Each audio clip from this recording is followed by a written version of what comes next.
નમસ્કાર મિત્રો, હવે આપણે ધોરણ 12 ની અંદર ચેપ્ટર નંબર 4 માં સંકલિત વેગનો નિયમ જોશું. ચાલો તો હવે મિત્રો સંકલિત વેગ નિયમ એટલે શું? તો આપણે પ્રક્રિયા માટે સરેરાશ વેગ, ત્વરિત વેગ, હવે આપણે ત્વરિત વેગમાં જે d/dt વાળું સૂત્ર આપણે લખતા વિકલનીય વેગ સમીકરણ, બરાબર, આપણે સાબિત કર્યું, પ્રાયોગિક રીતે જે પ્રક્રિયાક્રમ છે તે સમજ્યા.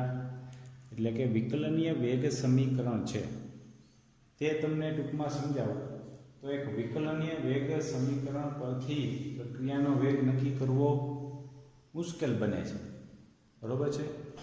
કારણ કે વિકલનીય વેગ સ્વરૂપ છે તે એક સૂક્ષ્મ તબક્કાનો નિર્દેશ કરે છે, નાના નાના સૂક્ષ્મ તબક્કા. હવે એ બધાને આપણે ભેગા કરી દઈએ એટલે કે સંકલન કરી દઈએ તો આપણે સંકલિત વેગ સમીકરણ મળે છે. તમે મિત્રો અહીં જોઈ શકો કે વિકલનીય વેગ સમીકરણ પરથી પ્રક્રિયાનો વેગ નક્કી કરવો મુશ્કેલ છે. તે સૂક્ષ્મ મૂલ્યોને ભેગા કરી એટલે કે સંકલન કરતા જુદા જુદા સમયે સાંદ્રતાનું નક્કી કરવું સરળ બને છે. તો આપણે સંકલન કરી એટલે કે નાના નાના સૂક્ષ્મ તબક્કાને આપણે ભેગા કરી દઈ, સંકલન કરી દઈ તો આપણે જુદા જુદા સમયે સાંદ્રતાનું મૂલ્ય નક્કી કરવું સરળ બને છે, બરોબર. તો આના માટે આપણે આપણા ચેપ્ટરની અંદર શૂન્ય અને પ્રથમ ક્રમની આ બે પ્રક્રિયા માટે સંકલિત વેગ સમીકરણ મેળવશું.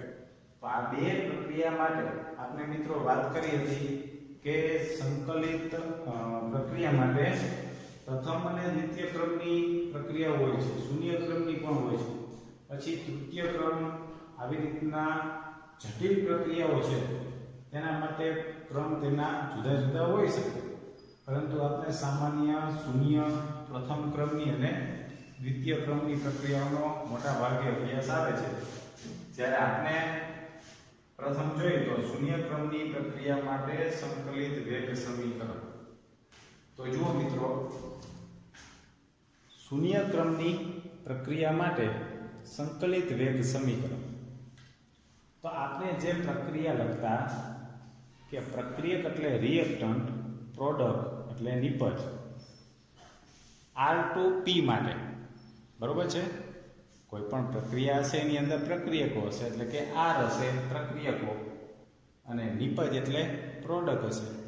તો એના માટે આપણે વેગ સમીકરણ લખતા વિકલનીય વેગ સમીકરણ, વેગ બરાબર -dr/dt બરાબર kr⁴, કેમ કે પ્રથમ જ કહી દીધું આપણે શૂન્ય ક્રમની પ્રક્રિયા માટે આપણે શું મેળવવું છે? સંકલિત વેગ સમીકરણ. તો શૂન્ય ક્રમની પ્રક્રિયાનો અર્થ શું થાય? તો કે છે વેગ એ r⁴ સમપ્રમાણમાં હોય તો તે શૂન્ય ક્રમની પ્રક્રિયા કહેવાય છે.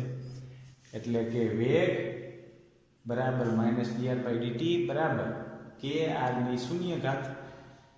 સમજાણું મિત્રો? શૂન્ય ઘાતના સમપ્રમાણમાં છે વેગ, તો એને શૂન્ય ક્રમની પ્રક્રિયા કહે છે. તો અહીંયા આપણે -dr/dt બરાબર અહીંયા kr⁴ એટલે શું થઈ ગયું?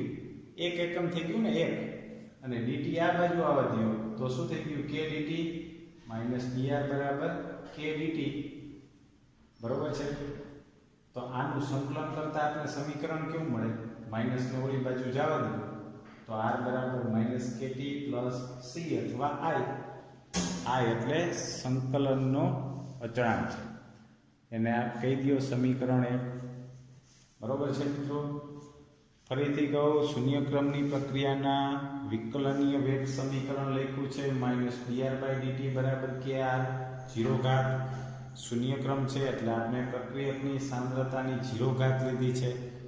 તો 0 એટલે આ પદ 1 થઈ ગયું, બરોબર. અહીં એમ પણ કહી શકાય કે વેગ છે એ સાંદ્રતાથી સ્વતંત્ર થઈ ગયો, કહી શકાય ને, કેમ કે r⁴ એટલે આખું પદ જ કેવું થઈ ગયું? અહીં 1 થઈ ગયું. તો વેગ સાંદ્રતાથી સ્વતંત્ર થઈ ગયું. તો આપણે અહીંયા જે ગાણિતિક રીતે જે સમીકરણ છે તે જોયું. માઇનસ dr dt ઓલી બાજુ જવા દો એટલે k dt આનું સંકલન કરો માઇનસ ને ઓલી બાજુ જવા દો એટલે r બરાબર માઇનસ kt પ્લસ i એટલે સંકલન અચળાંક બરોબર i નું મૂલ્ય શું સંકલન અચળાંક i નું મૂલ્ય 0 સમયે જે સાંદ્રતા હોય તેના પરથી મળે છે તો t બરાબર 0 સમય લઈ કેમાં લેવાનું છે આ સમીકરણ 1 માં t બરાબર 0 સમયે r ઈ કેવી હશે શરૂઆતની સાંદ્રતા 0 સમયે સાંદ્રતા કઈ લઈ શકાય r0 જ લેવાય ને r0 એટલે કે 0 સમયની સાંદ્રતા શરૂઆતની પ્રક્રિયા થયા પહેલા તો આ સમીકરણ 1 માં r ની જગ્યાએ r0 મૂકો t ની જગ્યાએ 0 મૂકો તો સમીકરણ i બરાબર શું મળશે r0 બરોબર r0 બરાબર i મળે ને સમીકરણ આ સમીકરણ 1 માં t બરાબર 0 મૂકો અને r બરાબર r0 મૂકો તો i બરાબર શું મળે r0 ફરી પાછું એ i ની જગ્યાએ મૂકી દો તો આપણું જે સમીકરણ 1 છે તે આવું મળશે r બરાબર -kt પ્લસ r0 સમજાણું મિત્રો સંકલન અચળાંક i નું મૂલ્ય મેળવવા માટે શું કર્યું તો કે છે t બરાબર 0 સમયે સાંદ્રતા r કેટલી થઈ જાય r0 થઈ જશે તો આપણે સમીકરણ 1 છે તે આવું મળ્યું r બરાબર -kt પ્લસ r0 આની અંદર આપણે k ને સૂત્રનો કર્તા બનાવો તો સમીકરણ મળશે આપણે આવું k બરાબર r0 r અથવા rt પણ કહી શકાય t સમય છે તે સમયની સાંદ્રતા અથવા ખાલી r રાખો ને r0 એટલે તો ખબર જ છે એ 0 સમયની સાંદ્રતા છે તો k બરાબર r0 r છેદમાં t મળ્યું બરોબર છે મિત્રો તો હવે આપણે જે આલેખ છે આ સમીકરણ તમને દેખાય છે k બરાબર r0 r છેદમાં t મળ્યું હવે પછી આલેખ છે તે આલેખ આપણે સમજીએ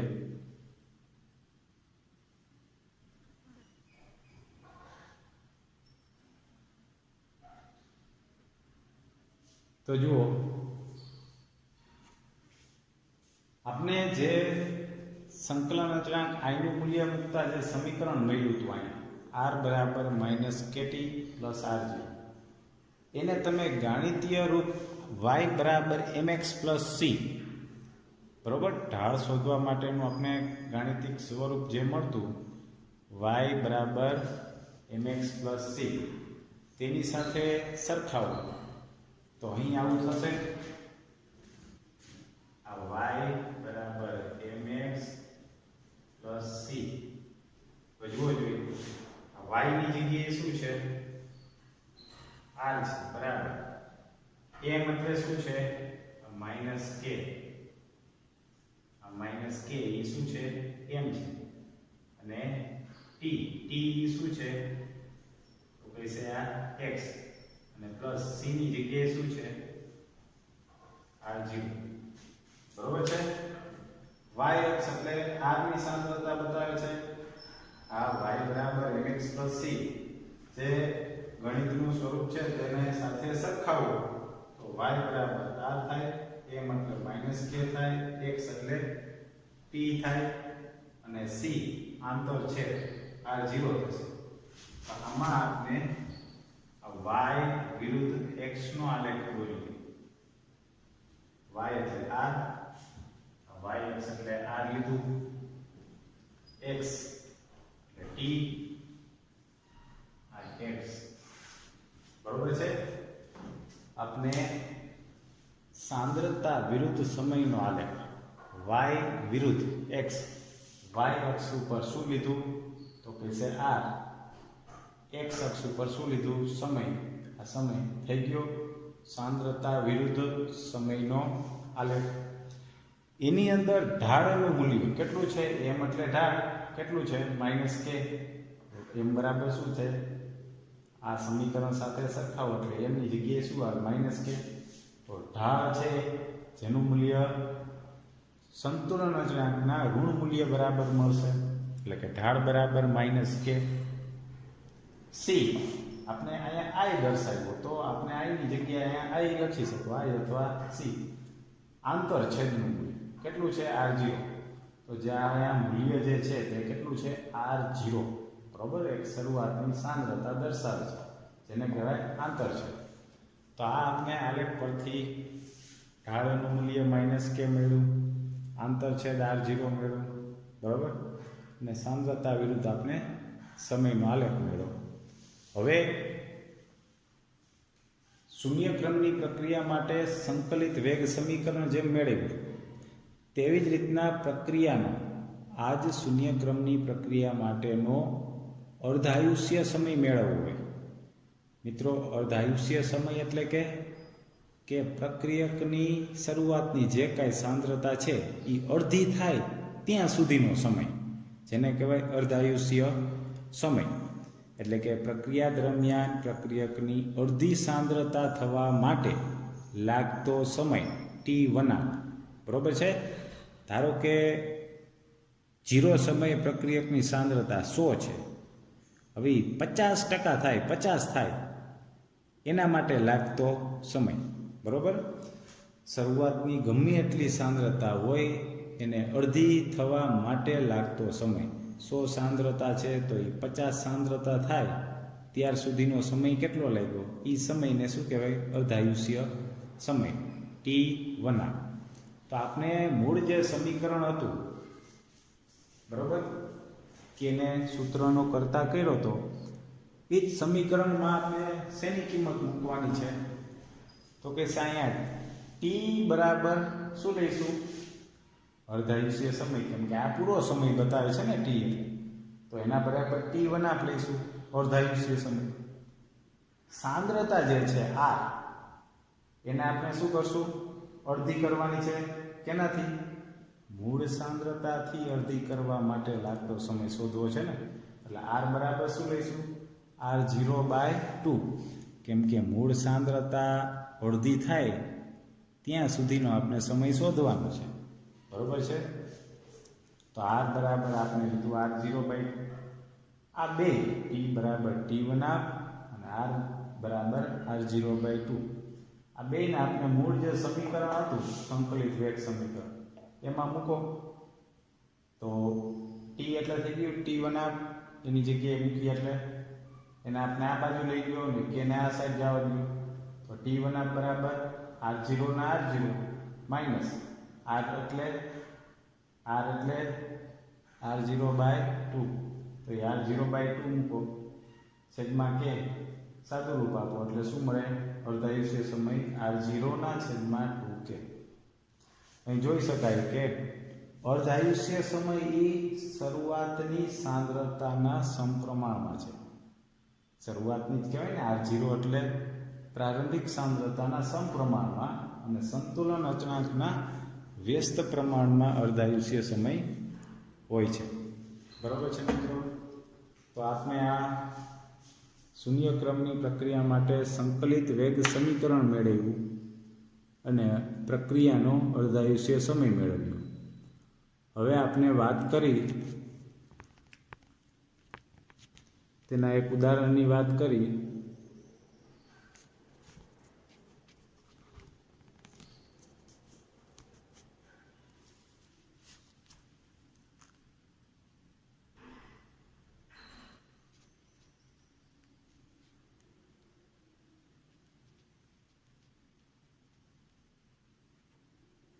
માત્ર આપણે ઉદાહરણ સમજવું છે કે શૂન્યક્રમની પ્રક્રિયાઓ સામાન્ય રીતે હોય જ ના. શૂન્યક્રમની પ્રક્રિયાઓ છે એ બહુ ઓછા પ્રમાણમાં જોવા મળે છે, જૂજ પ્રમાણમાં, એટલે કે અસામાન્ય હોય છે. સામાન્ય બધી પ્રક્રિયાઓ કાંઈ શૂન્યક્રમની બની શકતી નથી. તો શૂન્યક્રમની જે પ્રક્રિયા છે એમાંનું આપણે એક ઉદાહરણ જોઈ ટેક્સનું, કે 2 મોલ એમોનિયા 1130 કેલ્વિન તાપમાને પ્લેટિનમ ઉદ્દીપકની હાજરીમાં એનું વિઘટન થાય છે. શેમાં થાય છે? નાઇટ્રોજન વાયુ અને હાઇડ્રોજન વાયુમાં વિઘટિત થાય છે. તો આ 2 મોલ એમોનિયાનું જે પ્લેટિનમની સપાટી ઉપર એટલે કે પ્લેટિનમ ઉદ્દીપકની હાજરીમાં વિઘટન થયું તો આ પ્રક્રિયા શૂન્ય ક્રમની છે. કેવી રીતના બને છે? તો જો મિત્રો, મોટા ભાગે જે જૂજ પ્રક્રિયાઓ છે કે જે ધાતુની સપાટી પર અથવા ધાતુની હાજરીમાં થતી હોય, ઉદ્દીપકની હાજરીમાં થતી હોય, આવી પ્રક્રિયાઓ શૂન્ય ક્રમની બને છે. કારણ કે આની અંદર આપણે વિચારીએ તો પ્લેટિનમ ધાતુ જે ઉદ્દીપક તરીકે કામ કરે છે તેની સપાટી ઉપર જોજો, તમે ઇમેજિન કરો કે પ્લેટિનમની સપાટી પર એમોનિયાના 2 અણુ આવ્યા એટલે કે એની અથડામણ થઈ પછી નિપજ બને છે એટલે કે એનું વિઘટન થાય છે. તો આવી રીતના ઘણા બધા એમોનિયાના અણુ, કેમ કે 2 મોલ એમોનિયા છે તો 2 મોલની અંદર તમને ખ્યાલ છે એવો કેટલો આંક જેટલી સંખ્યાની ગણતરી કરી તો ઘણા બધા એમોનિયાના અણુ હોય. તો પ્લેટિનમની સપાટી ઉપર એમોનિયાના ઘણા બધા અણુ આવે અને એ પ્રક્રિયા કરે તો પ્લેટિનમની સપાટી છે એ એક સમય શું થઈ જાય, આમ ઢકાઈ જાય છે, ભરાઈ જાય છે. એને કહેવાય આપણે સંતૃપ્ત થઈ ગઈ. તો આ રીતના સંતૃપ્ત થઈ જતા પ્રક્રિયાનો વેગ છે એ પછી એમોનિયાની સાંદ્રતા પર આધારિત નથી રહેતો. શું થઈ જાય? સાંદ્રતાથી સ્વતંત્ર. તો આપણે શૂન્ય ક્રમમાં એ જ કીધું ને કે 0 ઘાત હોય એટલે એ 1 થઈ ગયું. સાંદ્રતાથી વેગ શું થઈ ગયો? સ્વતંત્ર થઈ ગયું. માટે પ્રક્રિયા છે એ શૂન્ય ક્રમની બને છે. સમજાણું મિત્રો? તમને ટૂંકમાં કહું તો કે કોઈ પણ સપાટી, આપણે જેમ કોઈ પણ સપાટી ખુલ્લી હોય અને ધૂળના રજકણો ઘણા સમયથી એના ઉપર જમા થતા હોય, સપાટી જેમ સાવ ઢકાઈ જાય, એ જ રીતના પ્લેટિનમની સપાટી સંતૃપ્ત થઈ જાય, ઢકાઈ જાય છે, સંતૃપ્ત થઈ જાય. એટલા માટે પછી પ્રક્રિયાનો વેગ છે એ સાંદ્રતાથી કેવું થઈ ગયું? સ્વતંત્ર થઈ ગયું. પછી કાંઈ સાંદ્રતા એ લેવા દેવા વેગને નથી હોતો. એટલે આ રીતના પ્રક્રિયા છે તે શૂન્ય ક્રમની બને છે. ચાલો મિત્રો, તો આપણે હવે પછી પ્રથમ ક્રમની પ્રક્રિયાનું સંકલિત વેગ સમીકરણ અને અર્ધાયુષ્ય સમય આગળના લેક્ચરમાં જોશું. બરોબર છે? Thank you.